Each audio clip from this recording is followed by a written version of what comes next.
No, my mic was muted. Okay, that was unfortunate. I said a lot of sentences. This is the first time using OBS. But yeah, why is the camera so dark?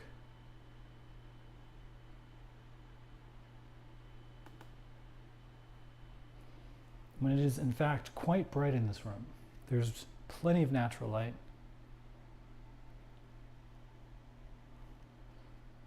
And plenty of overhead lights. So I don't know, I'll have to figure that out later. But let's see how this pizza's doing. Ooh, wow, that is so delicious looking.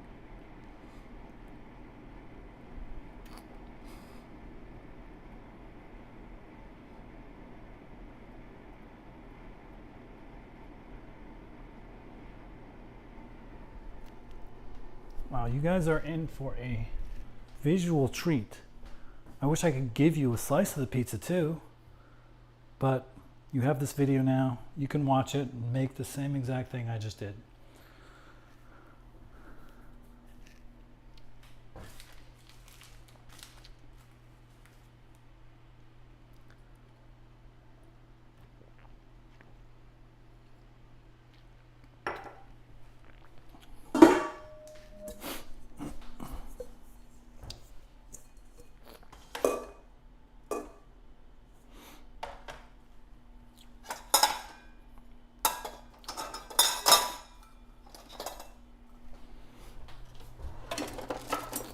Oh wait, this drawer.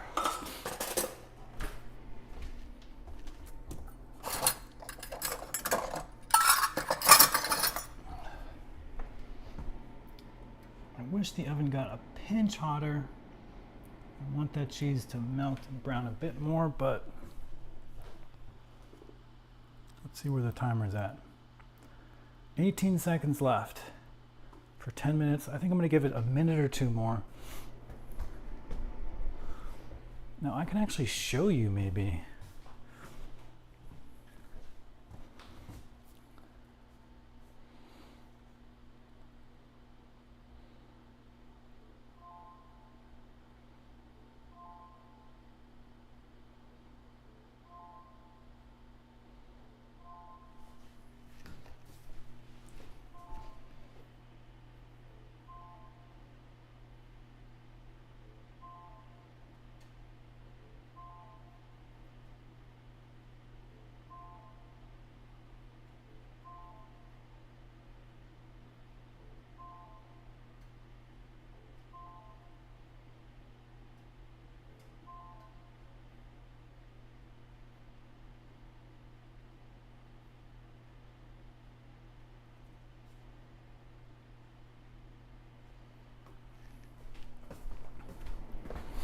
Let's give it 2 more minutes. I want that cheese to brown a little bit on top, and we'll pull it out.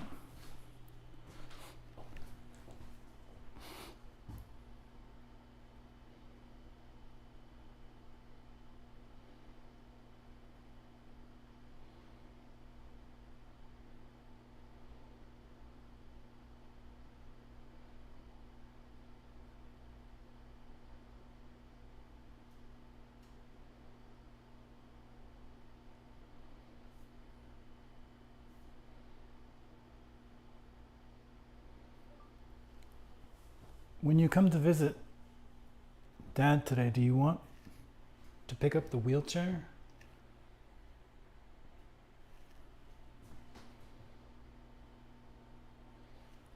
And then I can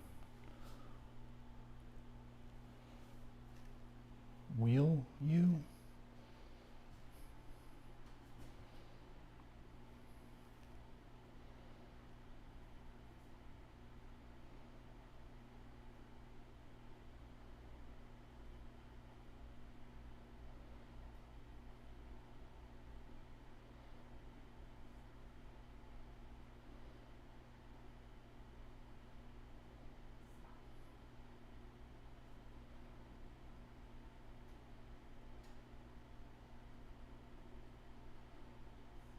Okay, I'm just going to give it directly. Your loving husband wanted me to request this of you.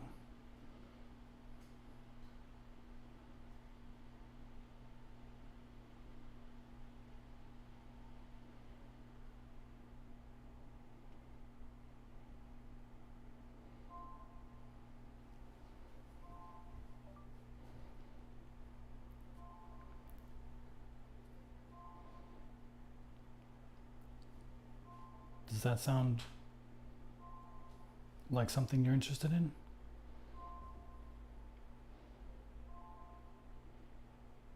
If so, I can pull it out of my old room and get it ready.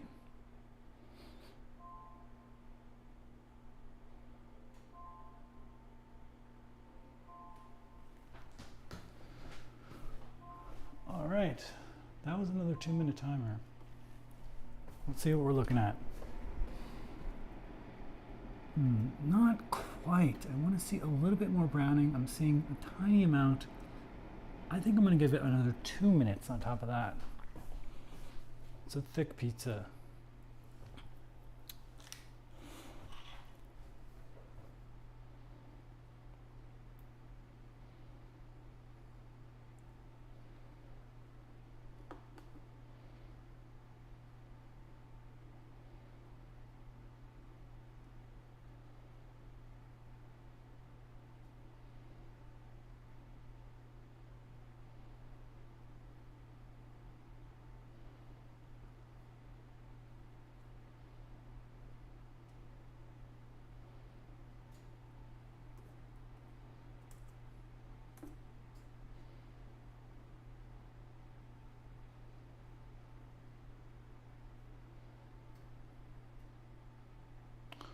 Whoa.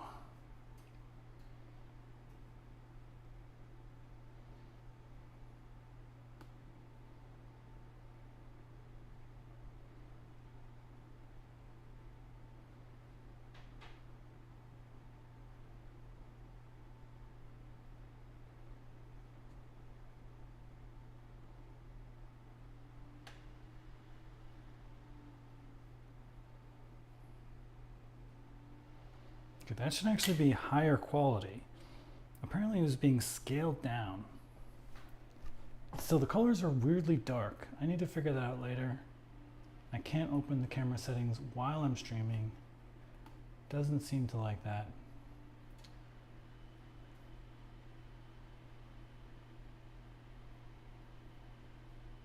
Hey, Ayad, I'm here. What's up? Can you hear me?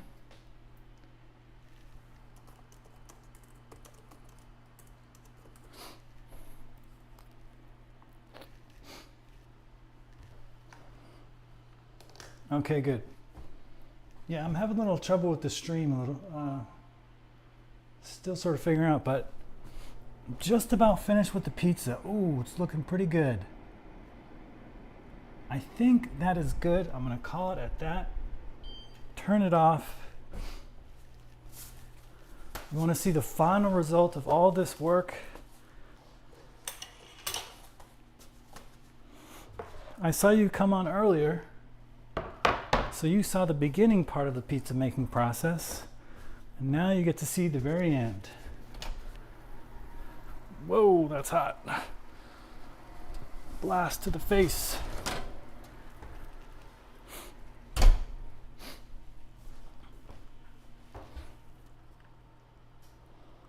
Here we go. Can you see this? Why on earth is it so dark?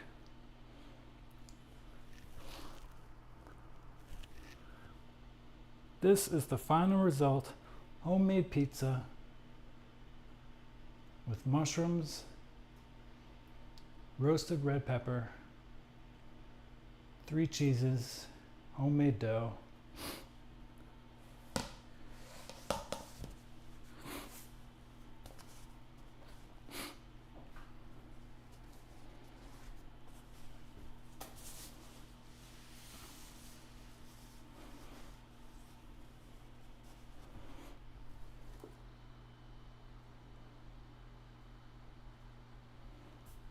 Hey, Yapaholic, how's it going? Yeah, I don't know. I'm gonna have to fix that after.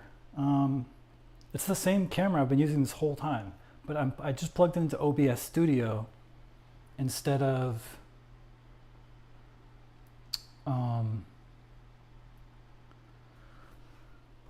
Streamlabs Desktop. So it's kind of a new software. I'm getting used to it, but we'll check that out after. Look at this beauty. It's a fatty. So I'm gonna let that cool down for a little bit. I'll set a timer for like 4 minutes or so.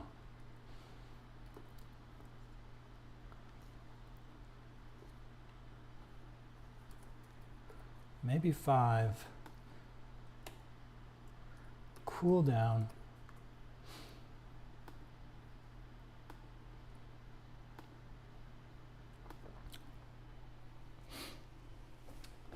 I hope it will be. One thing I'm going to do, I like to do, is put a little oregano on top.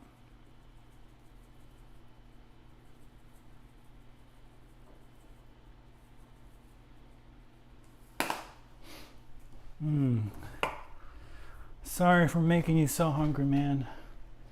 I guess if I could teleport a pizza to you, I would totally do that.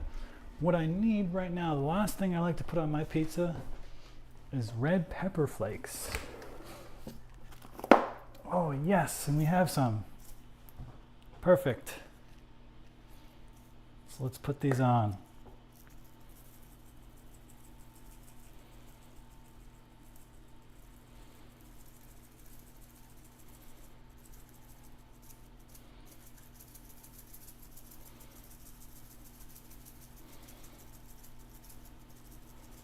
I don't mind going a little wild. I like it a little hot if I can make it hot.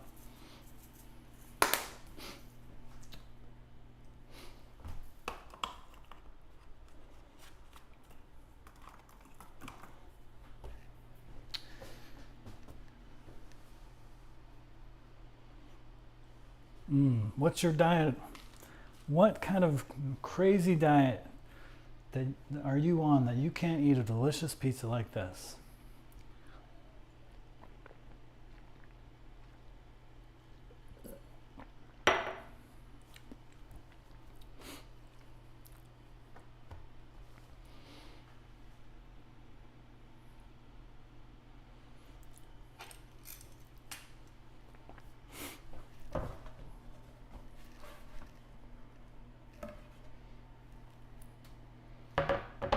That dry a little bit. Maybe it'll dry better here.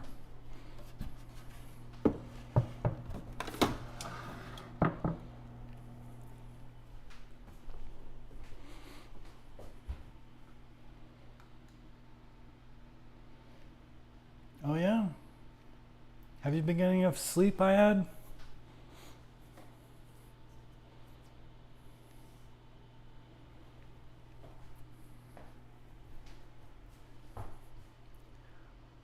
Sleep is super important.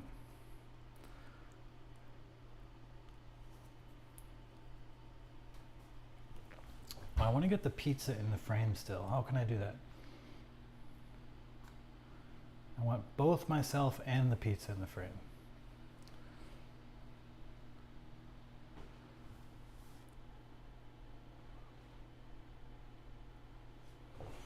And then I just have to do a squat.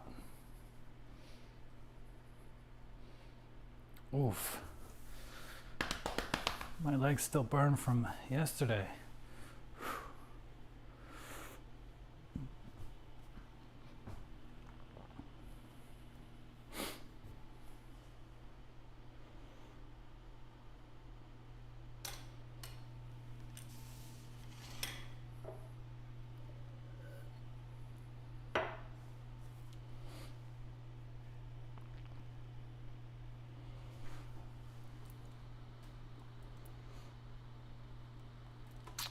I got 1 minute 15 seconds before I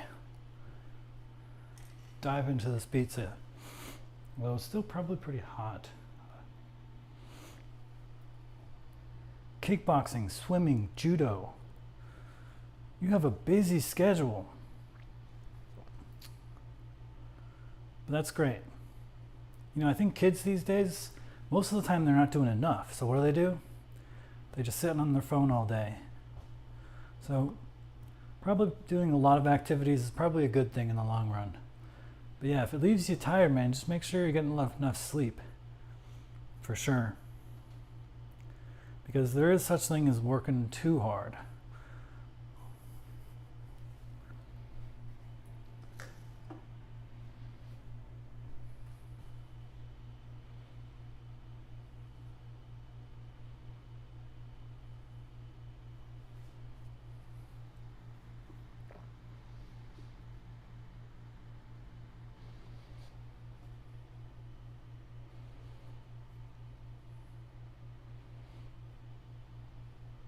What do you mean not all in one day? I thought you said yesterday you had kickboxing, swimming, and judo, each one at a different time.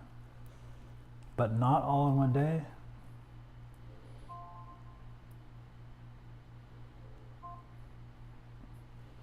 Okay, that was our 5-minute timer.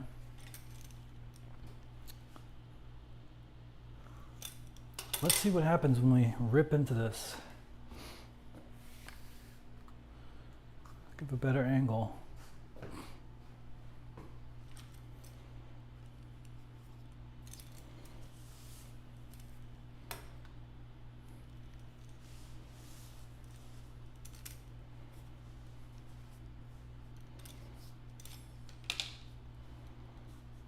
Okay, where is my experiment?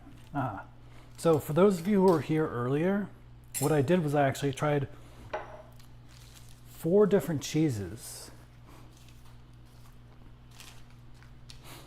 right? So this cheese,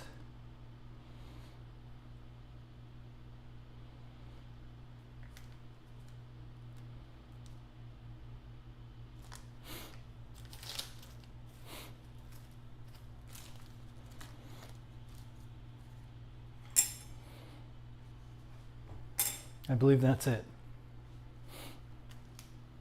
I could have gotten wrong, and it's possible.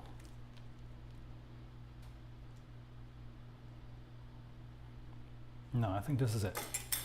So I'm going to cut it according to the cheese lines. I made these like mushroom lines.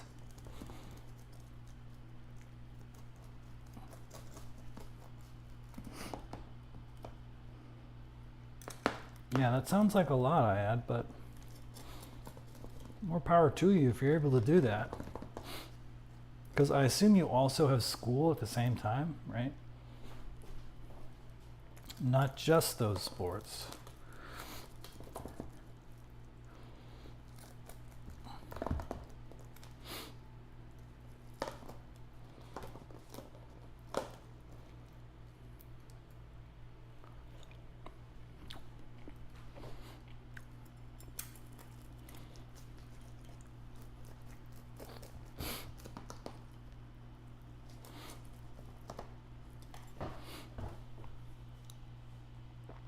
Oh, you're still in summer. Oh, okay. How do you feel about that? Are you excited? Or more like, oh man, summer's over? Ow. Don't burn yourself, Nathan.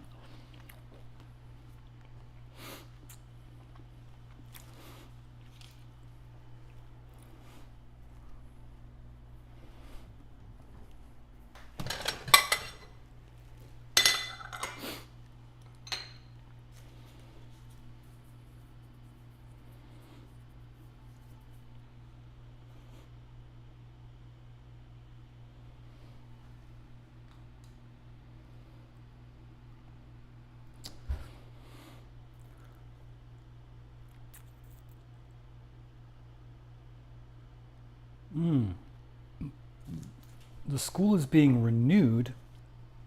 What does that mean? Like, it's under construction, it's being repaired and fixed up?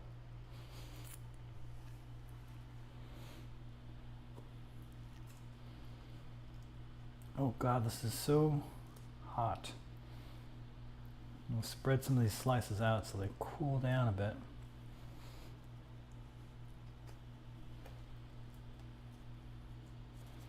This is a fat dough. I could have made this into 2 pizzas, but I said, whatever.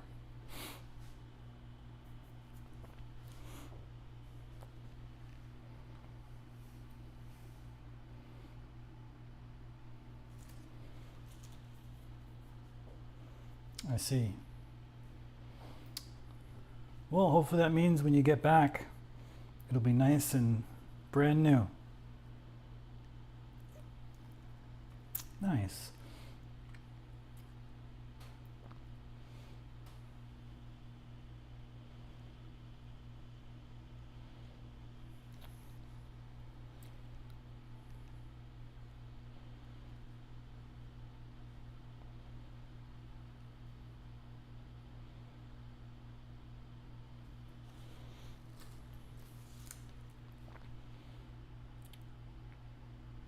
All right, I'm going to try it.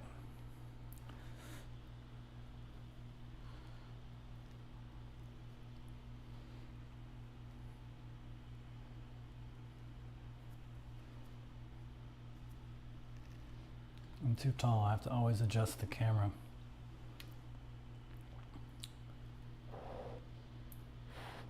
Still hot.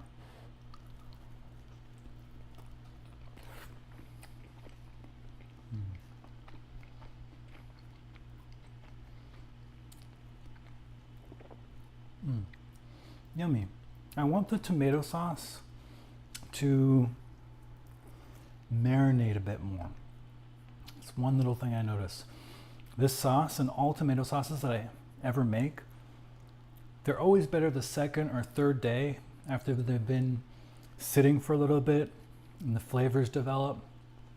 So there's that. It's still delicious, don't get me wrong, but I've had this sauce many times and I know it's going to be better tomorrow. Now the cheese.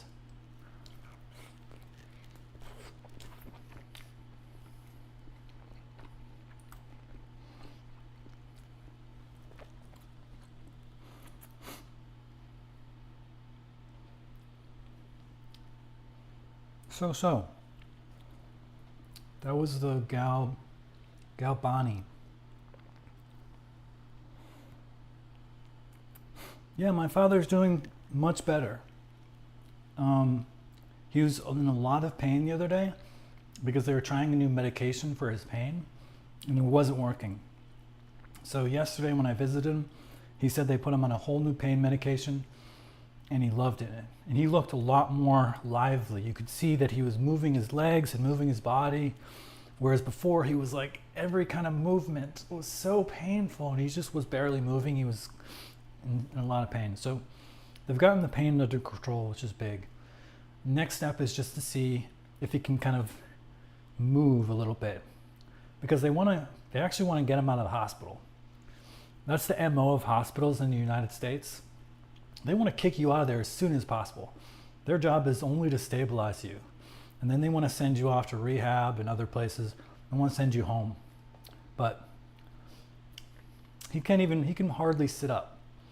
So the next step of his healing journey is to see if he can like sit up and like maybe walk his way with a stroller or something to go to the bathroom, do basic things. Like, can he take a shower? So that's where we're at.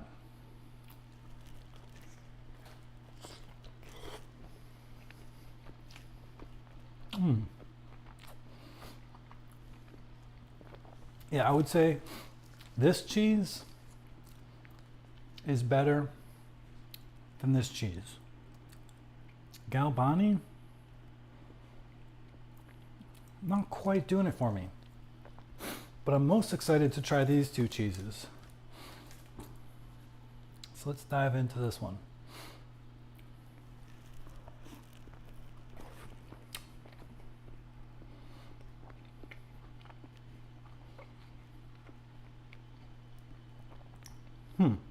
Interesting.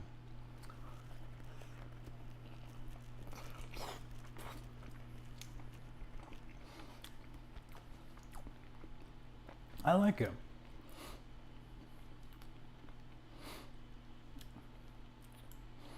It's about as good as this one.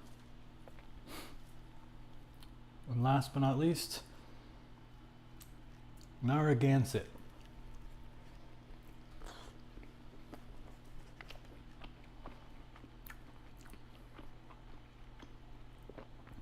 That's a good cheese.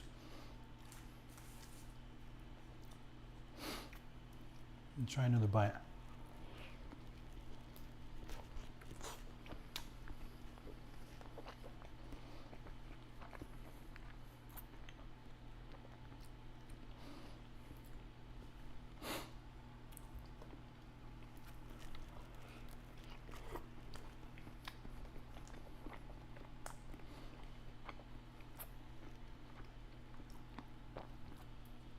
They're pretty close.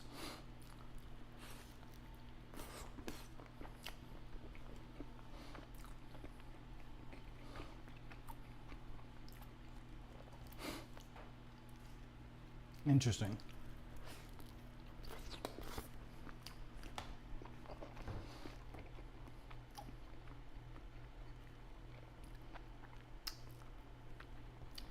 Okay, final cheese ranking. For anybody who's curious, in my opinion,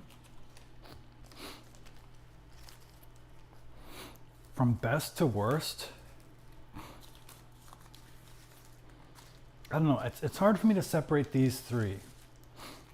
But I would say maybe this one edges out slightly in terms of like what flavor it adds to the pizza. These two are pretty darn close. And I would say this one, unfortunately, is going to take the last spot.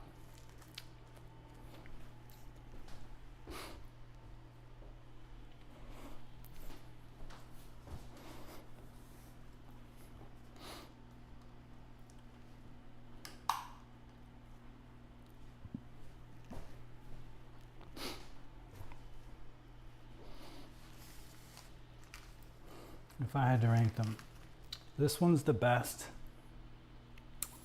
These two are about the same, and they're very close. These guys are very, very close.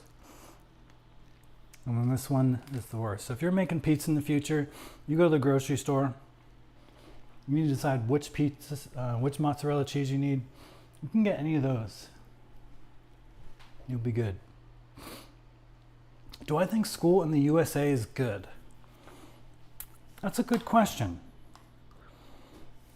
That's a good question.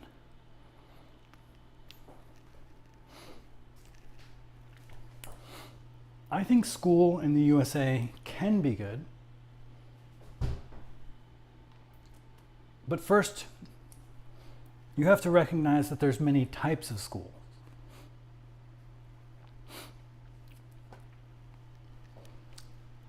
Yeah, I'm curious to hear about what are the different systems out there. So when you say American system, are you saying like the American public school system? Because there's kind of a lot of different layers to it. I think there's like a set of rules that the federal government makes, but states also have a set of rules, and they have their own testing. There's like state testing in Massachusetts, state testing in New York. I'm sure all states have their own unique set of rules. But generally speaking, there's public schools, and then there's private schools, and they kind of have differences in their quality. So I would say most people, you know, a lot of public schools are struggling. They're not getting a lot of funding, and a lot of public schools aren't so great. Now there are some really good public schools, absolutely, but typically only available to people in wealthy towns. It's not, it's not widely available unless you have money. And if you have money, you can also get into private school. You get your kid into a private school. And these can be really good, in my understanding.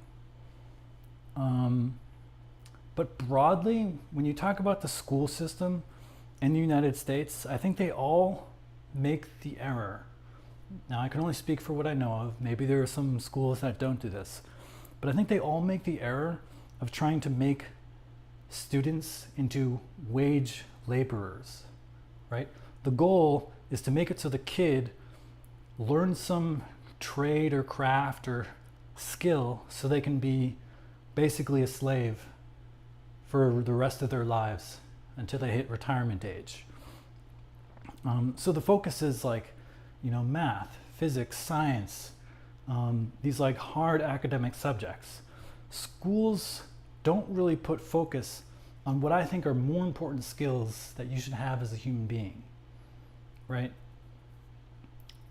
What do I think is more important for a human being to know? Well, I think it's really important for people to know how to communicate effectively, for example. I think it's really important for people to know how to be media literate, to be critical thinkers. I want people to know how to be a good friend, how to be a good parent, right? How to be a good father or mother, how to be a good nephew, right? How to manage your emotions, emotional intelligence. So I think there's a lot of important aspects of being an adult, a human being, that aren't necessarily strict subjects like math, science, English, music, etc., that schools don't really touch upon enough, in my opinion. So yeah, I actually want to make a school. I would love to make a school, and I've heard some schools that are really kind of like out there and doing their own thing, and they're really amazing, like the Green School. I think you can look that one up. There's a couple places around, and I know there's like various different styles of like Montessori, different approaches. So I think there might be some that do things slightly better than the traditional like cookie cutter, American public school. But yeah, I think the public school system in general does fail to teach kids what I think are much more important, much more valuable skills than all these like hard subjects.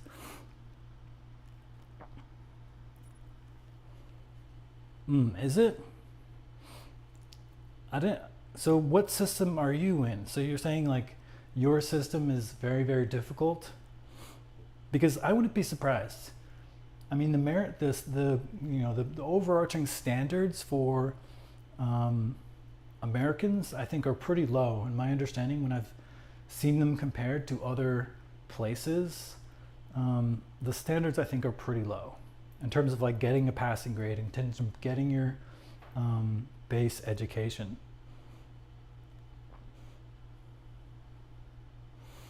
That would be great. Yes. I would love to make a school. Unfortunately, there's like a lot of rules and technicalities, and there's on some level you have to adhere to certain rules that are set by the government, set by the state. So yeah, like as much as I would want to teach kids other skills, they would probably by necessity have to also learn all the other subjects in order to pass standardized testing. So, if they wanted to go to college, then they probably have to pass the SAT. So it feels like you'd have to teach all the subjects that they already learn in school, plus these additional subjects I want them to learn. You'd have to cram in, they'd have to be going to school even more. It seems like it might be a lot. But I think if you design school well, you make it so kids want to go to school. And I think that's the key. Because you think about it, when I was growing up and all my, I see kids don't really want to go to school. If you ask them, do you want to go to school or do you want to play video games? Everybody would be like, hell, I play video games any day. No one really wanted to go to school. And I think that's the problem. They design it in a way that it's like undesirable. They need to design school in a way so that people want to go to school, so you're really excited to learn. And I think there is a way you can actually do that. And I've heard, for example, some schools are more about doing projects together rather than just like studying from a textbook and memorizing things in your head and taking tests all the time. They organize the work around projects, so you have to do something and learn practical skills and complete a whole project from start to finish. And this is so much better. It's so much rewarding, so much more rewarding to finish a project and come away with like important skills. And it teaches you like collaboration, because most of these projects are team projects. And life is a team project, right? Like most of the skills, most of the things you work on in real life, you're not going to just do by yourself. If you're at work, you're going to be working on a team. You know, it's a group effort, it's collaborative effort. So project-based involving teamwork is a really good skill to teach kids early.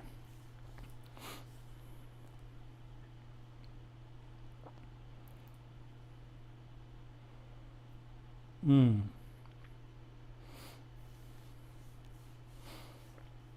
Yeah, I mean, you're almost in high school, right?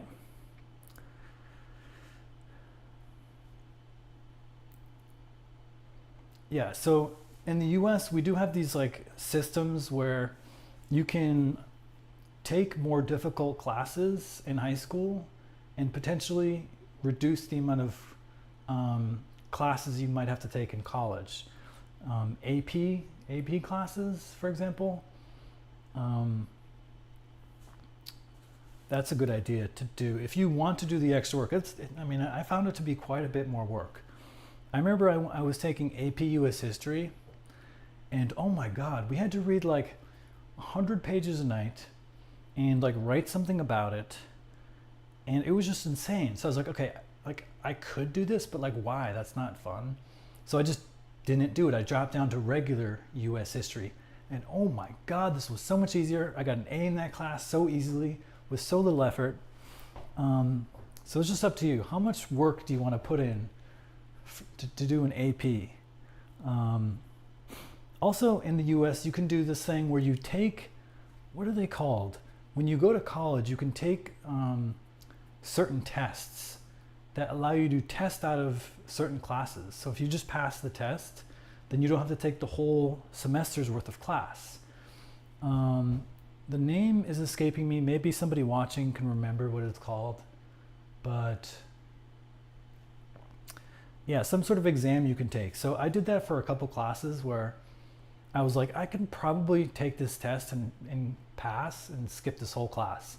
And so I think I did it for biology, where I just like studied, you know, pulled up my old biology book and studied and passed the test. Then I didn't have to take that whole class. So you can do that too.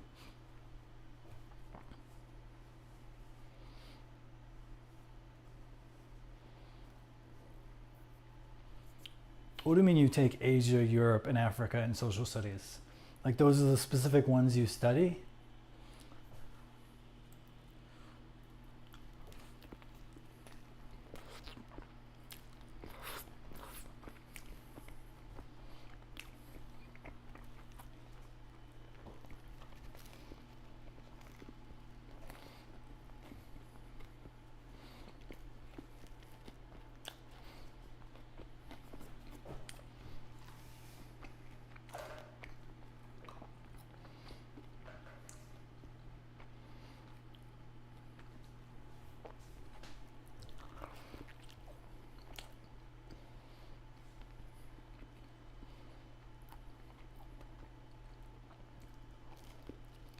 Hmm. Mm-hmm.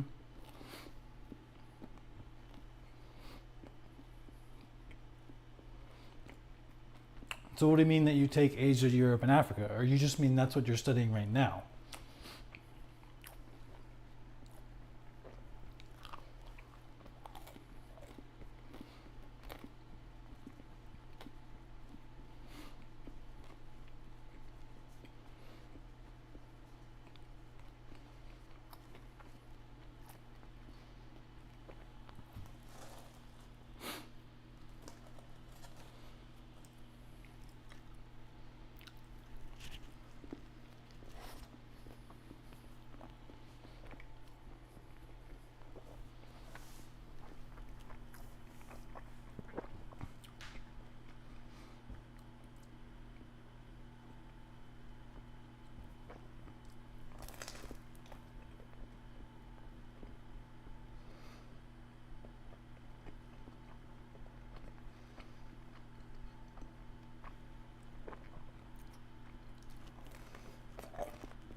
Mm.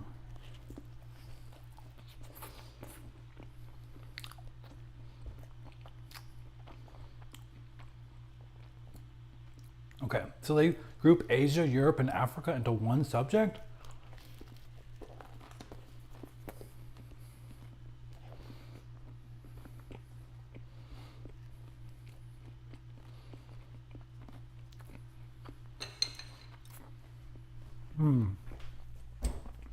That seems like a lot to put into one.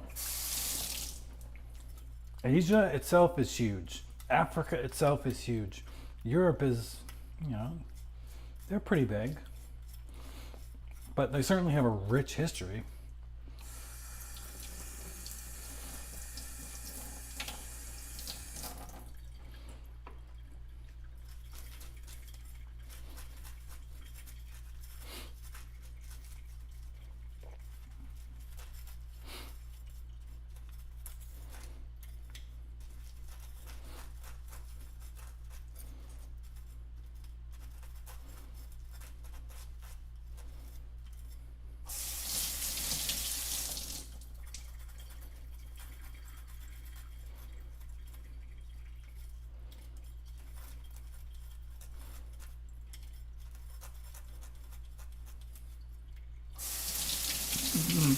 Excuse me.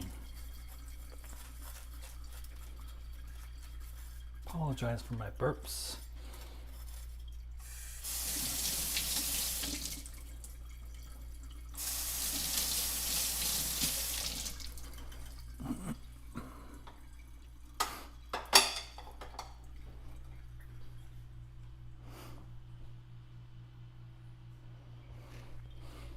Yeah, you know, that's another thing. You heard my critique about how I think that a lot of schools in America they focus on the wrong things. I think there are better and more important things to teach a person than calculus. You know, I think there's value in like brushing up, you know, getting people to like be familiar with the basics of biology and physics. But there are other subjects that we neglect. But in addition to just missing out on whole subjects like emotional development and how to be a good person, how to be an upstanding citizen, I think they teach certain subjects wrong, and I think history is one of those subjects.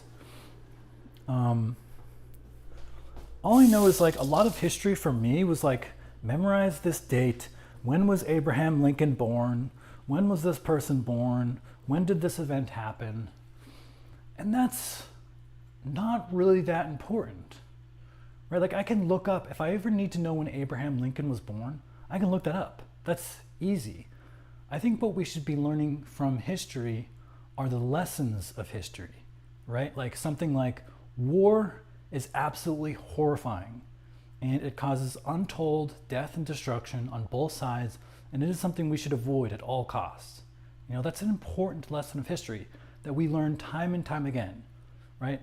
Everybody who's gone to war and just witnessed the horrors of war, right? They all come back and they're like, wow, this is terrible. We should not be waging war at any cost. We should be trying to negotiate and using war as like only a defensive thing when we are attacked. But it's more than that. There's just so many lessons of history that I think are important to learn. And I would focus on the lessons of history and less on the names and the dates and the things like that. Personally, I think that would be a better approach.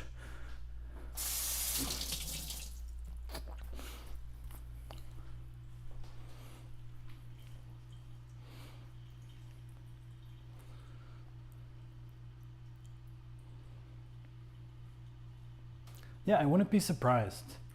The U.S. Standards for education, I've heard, are quite low.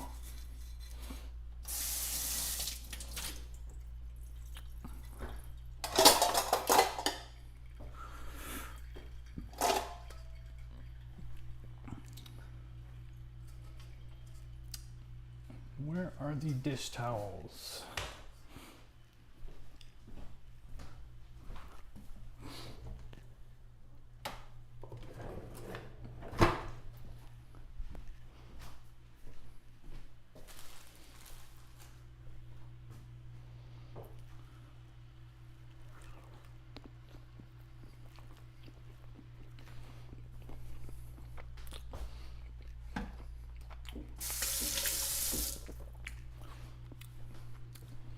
But yeah, unfortunately, you're just probably going to have to power through the next few years. So you're thinking about going to college too?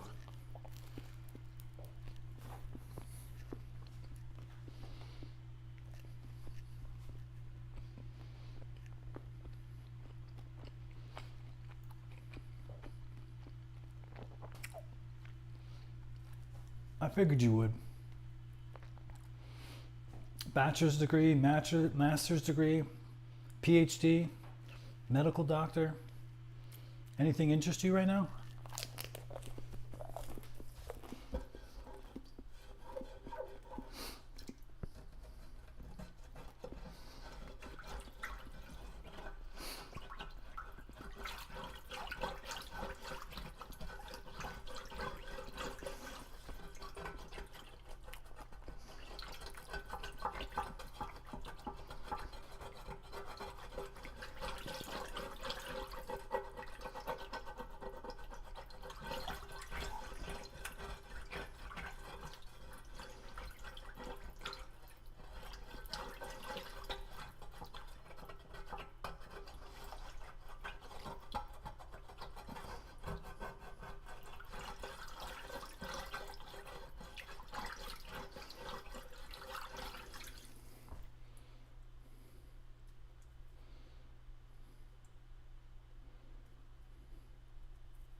I could see you as a doctor someday.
Oh wow, Air Force.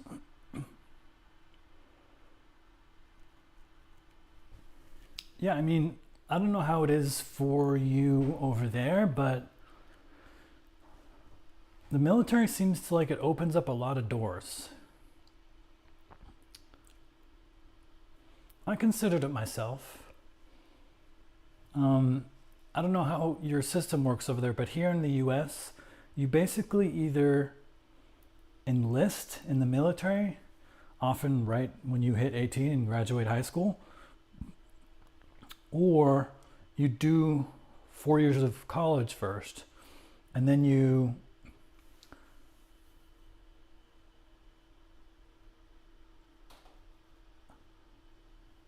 commercial pilot seems like fun. I actually, one of my good friends is he's a commercial pilot. I think he just got type rated on the 737. But excuse me. Yeah, so either you enlist as like a enlisted soldier, I don't know all the terms, or you go in as an officer. And I think you need a 4-year, like a college degree to do that. And then you know, I don't know, you go to like West Point or something, and you become a commissioned officer. And that has different perks as well. But some people don't have the money to do the college first. And so they want to enlist to get college paid for by the military, which I think they still do. But yeah, all I know is either way, whichever path you take, it does seem that the military opens up doors and often leads to future careers in the military. They take care of each other. So it's a totally viable, respectful path to go. It's just, yeah.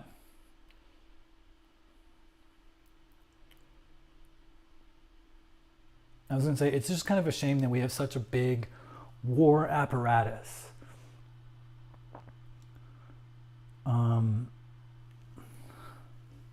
Yeah, my country, the United States, spends like a ridiculous amount of money on war.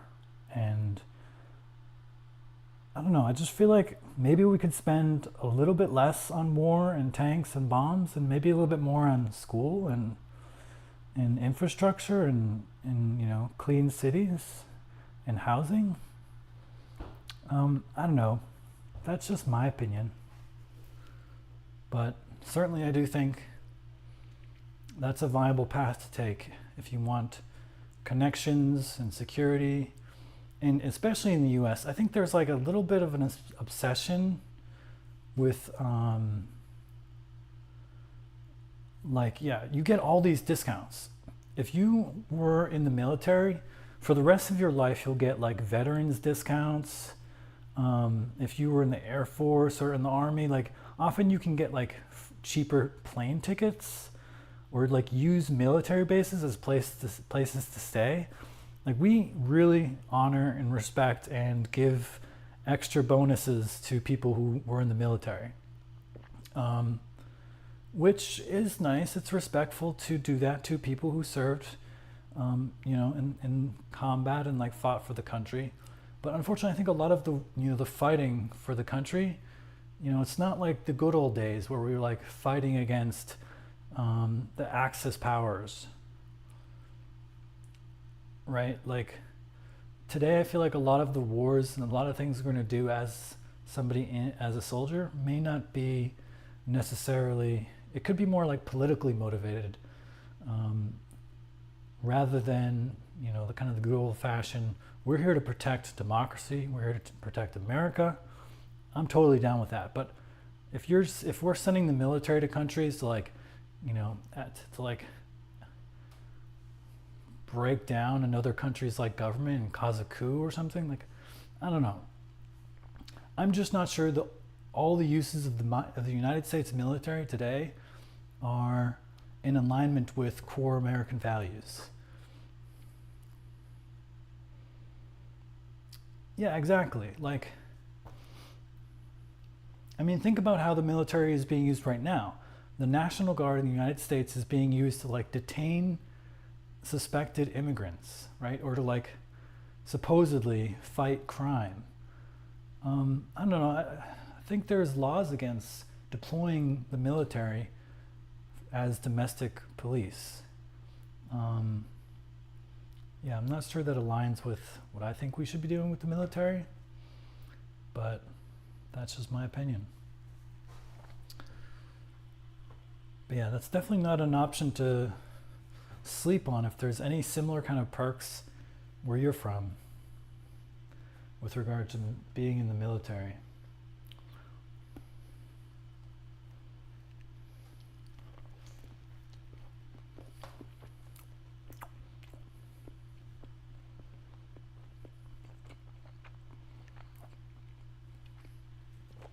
I'm so full.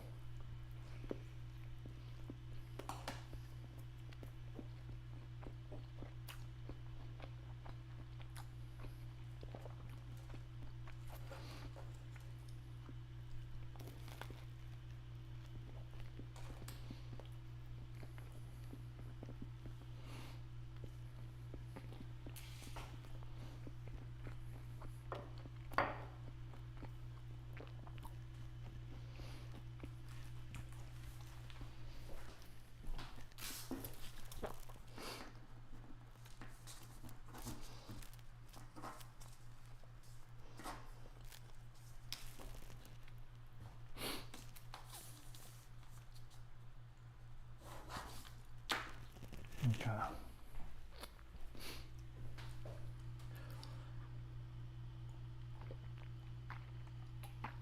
That is true. If you're seriously interested in that path, becoming a commercial pilot, I gotta hook you up with my friend because he did that exact same path, and he can give you really useful advice, all the things to do and not do, and how to, what does the path realistically look like, how long it will take, and is it as fun as it seems like. I think there's maybe a little bit of a catch, and he's the best person to talk about that. So if you ever really want to ask questions about that, let me know and I'll put you in touch with him. In fact, he could even be your teacher, because he was a flight instructor for many years.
Yeah, I mean, my only hesitation about recommending something like that to someone right now who's like young and still many years away from being a pilot is that piloting is something that we can already automate. This is actually what I did at NASA. I worked I worked broadly on the National Airspace System in aeronautics. And my lab made software that could automate the jobs of controllers, like air traffic controllers, and there was already software that can automate the job of a pilot. In fact, if you ask any commercial pilot today, they'll basically admit that they're really doing things for like 11 minutes of a flight, right? Like the first 5 or 6 minutes of a flight and the last 5 or 6 minutes. Everything else is handled by autopilot. So it's all able to be automated. The only reason why it isn't automated is because I think there's people really like the idea that there's a human there. so we keep a pilot in the cockpit. But I think maybe eventually that'll go away. So I'm not so sure if like long term pilots are going to have a job. It'll be safer for a pilot to be there, you're saying?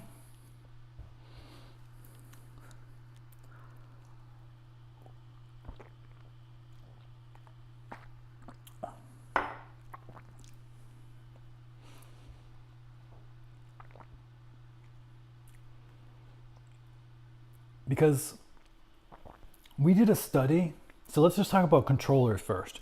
Right, air traffic controllers, their job is to separate planes in the sky so that the thousands of flights that are flying over the United States every single day don't hit each other and they all get to their destinations safely and efficiently.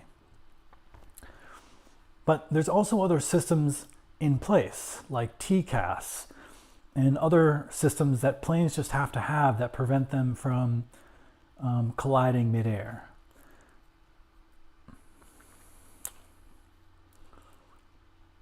Yeah, I'll get to that in one sec. So we did a study where we took out all the controllers, no human controllers, and we just used their automated system. And our automated system did better than the humans. The experiment was set up where like we had a bunch of controllers who have worked in air traffic control for many, many years. And we have our automated system separate the planes in the same exact scenario. And our automated system did better than these controllers who had been doing air traffic control for decades. So our AI, basically, our robots, did a better job at making sure planes were safe than human beings. But it didn't really go anywhere because politics, right? We couldn't be like, here, we couldn't bring this to the FAA and be like, here, you can implement these and this system into your software and make planes safer, make it more efficient, because then thousands of air traffic controllers will be out of a job. And that would look bad for whatever politician was in office at that time. So even though we have the technology to make things safer for every single person who's flying, we don't do it because of political reasons. But that might change in the future. Same thing with pilots. We have the technology now for pilots to not be needed at all. You can just have the plane fly from point A to point B entirely automatically. But again, it's about politics. It's not about what's actually safer or more efficient.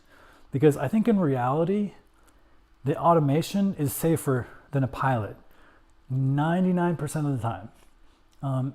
You just have redundant automation, right? If your autopilot stops working, all these big planes, these commercial airlines, they have multiple autopilot systems.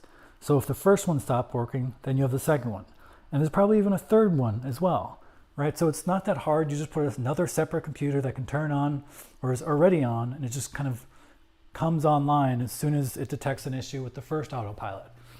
So the reality is computers do a better job than humans in a lot of roles. It's just not, we don't see a lot of changes because of political reasons. I'm just not sure that's going to be the same forever. We may decide in time, people may be used to that and be like, okay, I'm okay with it. You know, all it takes is like one or two airlines to like doing completely automated flights and like few people trying and saying, wow, this is perfectly fine. It's great. It works. And after a while, everyone gets used to it. And then all of a sudden we don't need pilots anymore.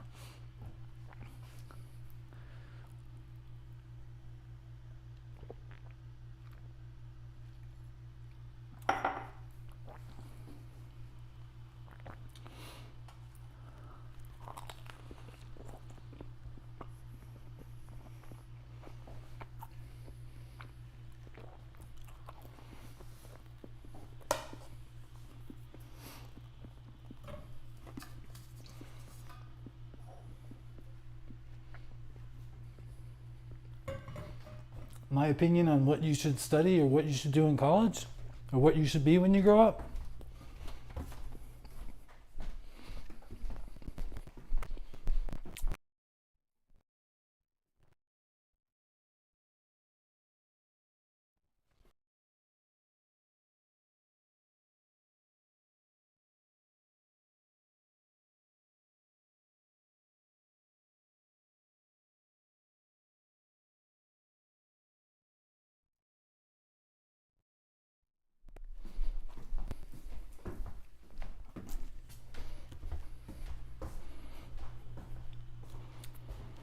That's a tricky one.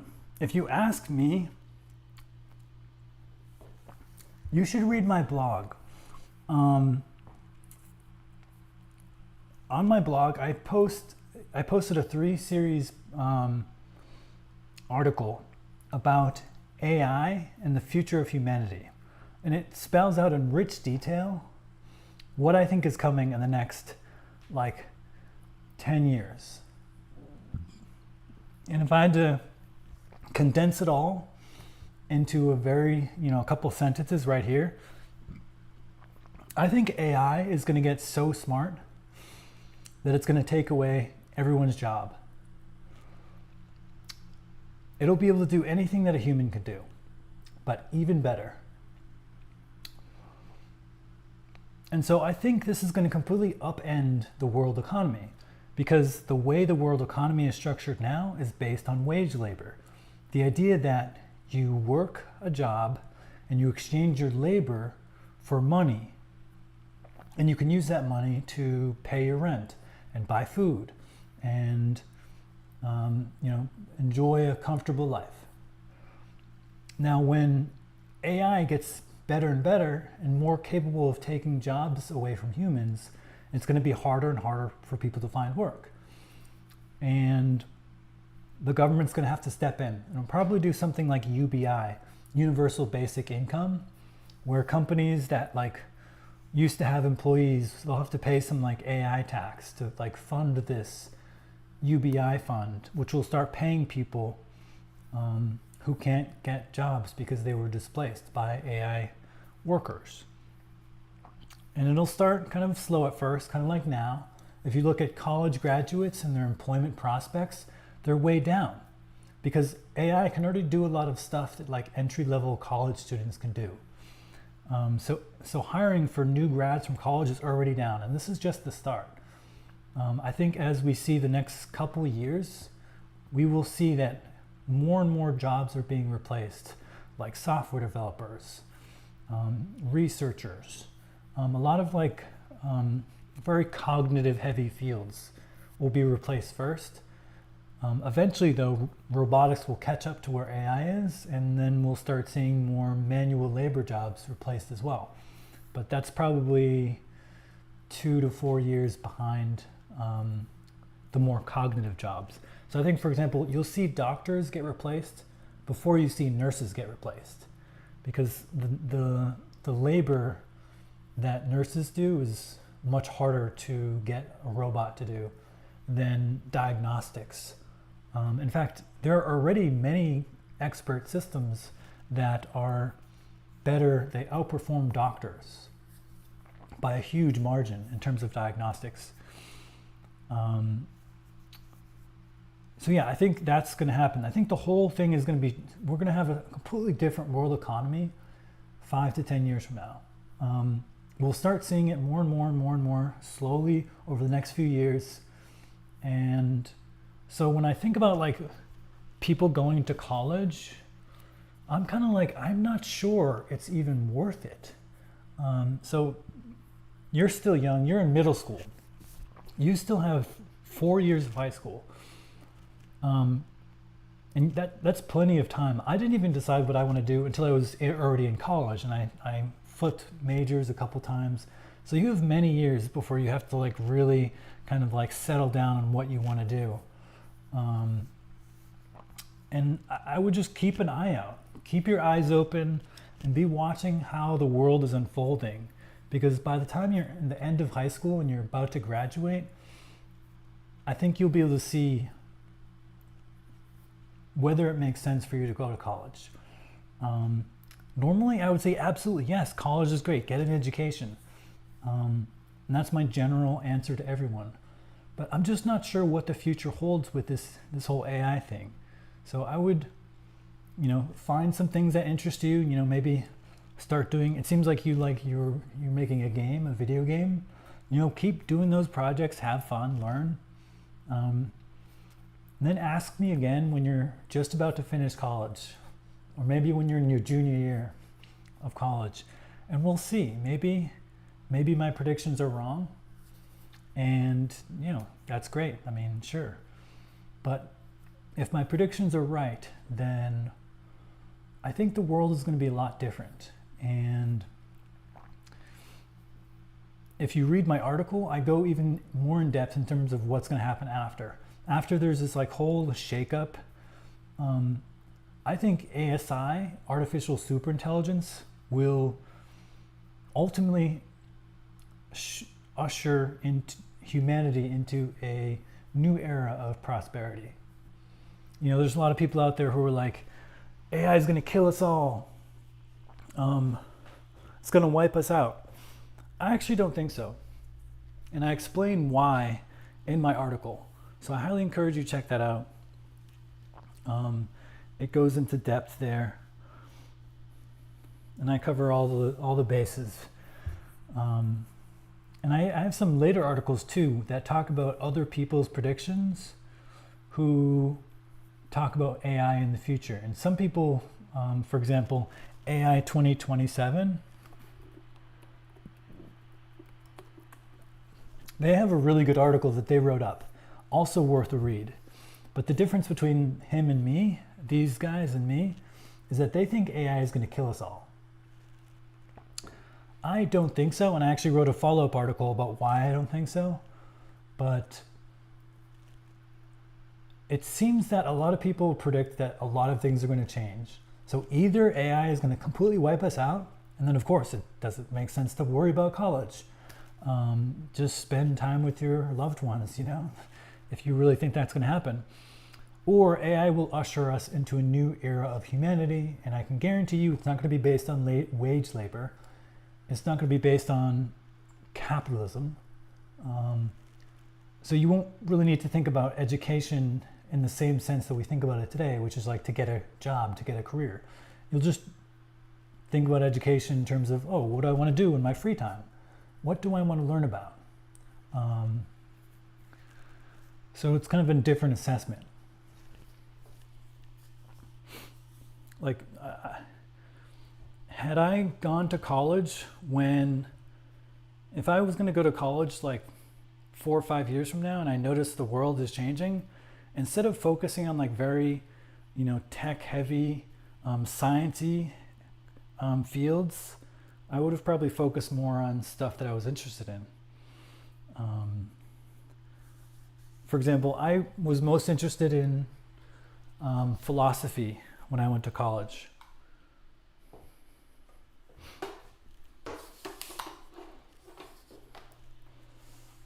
And I got a degree in philosophy actually. But in America, I don't know. I'm not sure there's much you can do with a philosophy degree. They say you can, maybe get into law, like kind of transition that to a law degree or something. There's a couple things, but philosophy just doesn't, you don't earn big bucks by becoming a philosopher. So I had to tack on something else that I felt was more, science, tech oriented, that I thought would make me some more money. So that's why I added on my next on the list, most interested subject for me, which was psychology.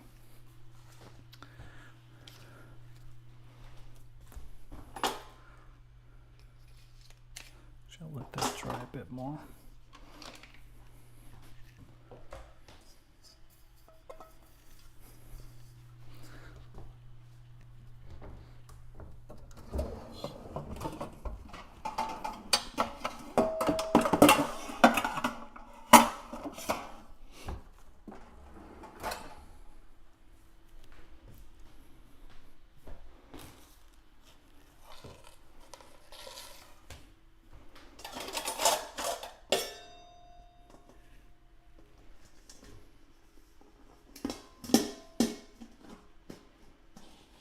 That works perfectly.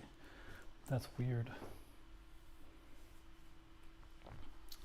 So I'm gonna transition to my room here. I feel like I've been in the kitchen all day.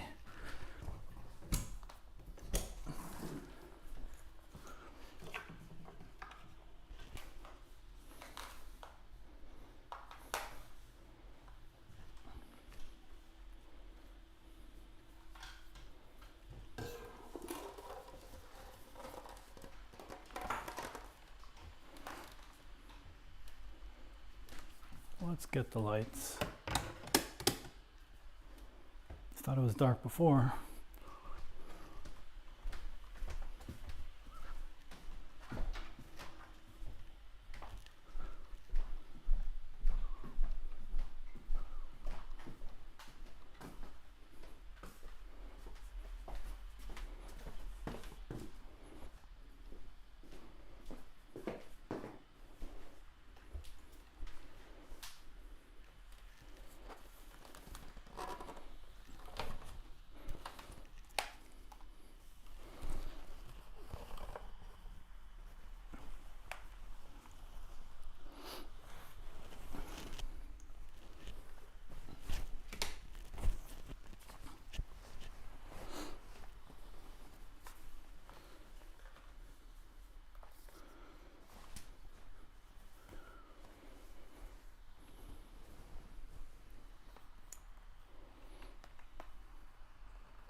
So I think I'm going to transition to doing a meditation.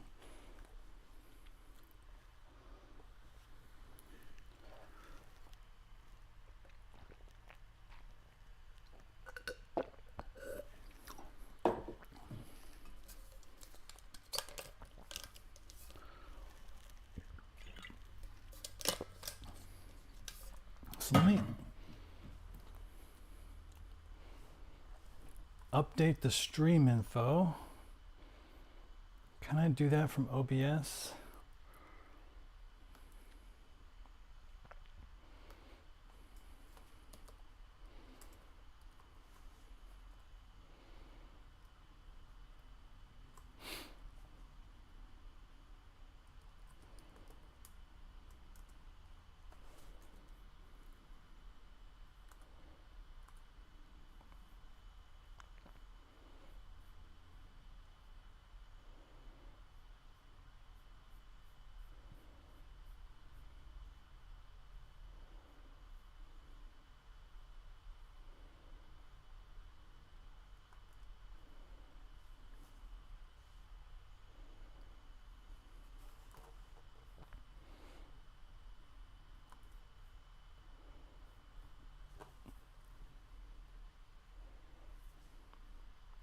So yeah, I'm gonna end this stream. If you want to do a meditation with me, just hop right back on. I'm gonna see if I can look at my camera and get the brightness up, because yeah, it's quite dim and I don't know why. So I'll take a look at that, and then I'm gonna lead a meditation for about a half an hour. So I invite you to join if you're still around. And I'm going to lead it, so you don't have to do anything else. You just have to listen. So yeah, I'll be right back.